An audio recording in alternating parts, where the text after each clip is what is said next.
السلام عليكم الأصدقاء، ومرحبا بكم في فيديو جديد على القناة سمارت انرجي بارتنر. اليوم غنهضروا على واحد الحاجة مهمة بزاف في العالم ديال الشبكات الانترنت.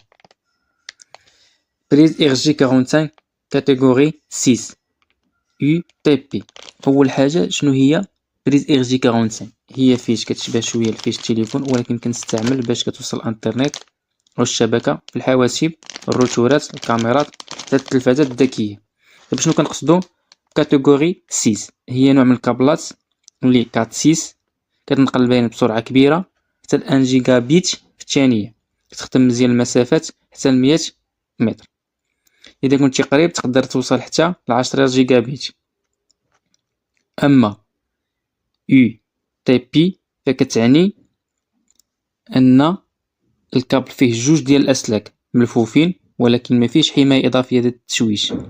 رغم هذا الشيء فهو كافي وممتاز للاستعمال في المنازل والمكاتب. يمكن نستعملو هاد بريز ار جي 45 كات 6 يو تي بي باش كتوصل الانترنت من الروتور للحاسوب، ولا في المكاتب باش كدير شبكة داخلية، ولا في الكاميرات.